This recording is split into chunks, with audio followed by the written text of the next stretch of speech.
Kenalkan, nama saya Muhammad Fahri Ardiansyah, NIM saya 24420100031. Di sini saya mau membahas tentang hakikat manusia dalam pandangan Islam. Manusia secara definitif adalah subjek pendidikan sekaligus juga objek pendidikan. Artinya manusia merupakan sasaran atau bahan yang dibina. Jadi pada kesimpulannya manusia sebagai subjek yang sadar mengembangkan diri sendiri. Dalam Al-Quran banyak ditemukan ayat yang memberikan gambaran tentang manusia dan makna fisiologis dari penciptaan manusia yaitu sendiri. Ada 4 konsep dalam Al-Quran untuk menjelaskan makna manusia itu sendiri. Yang pertama, konsep Al-Basyar. Secara etologi bahasa Al-Basyar juga diartikan mula masa yaitu persentuhan kulit antara laki-laki dan perempuan. Hal ini bermakna manusia merupakan makhluk yang memiliki segala sifat kemanusiaan yang terbatas seperti makan, minum, seks, keamanan, bahagia, dan lain sebagainya. Yang kedua, konsep al-insan.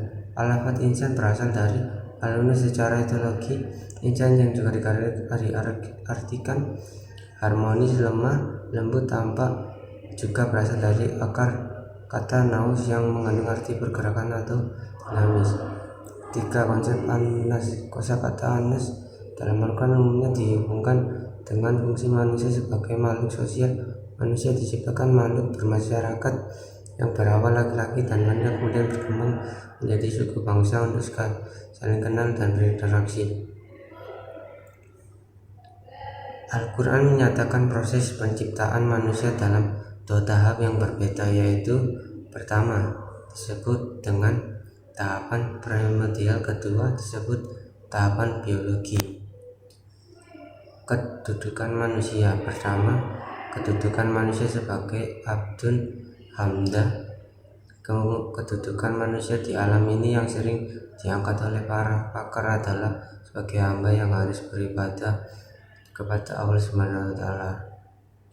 Manusia dan proses pendidikan berangkat dari arti pentingnya pendidikan ini karena Hadi Hasan memandang bahwa pendidikan bagi masyarakat dipandang sebagai human investment, yang berarti secara filosofis pendidikan ikut mewarnai dan menjadi landasan moral dan etik dalam proses humanis dan pemberdayaan jati diri bangsa Indonesia.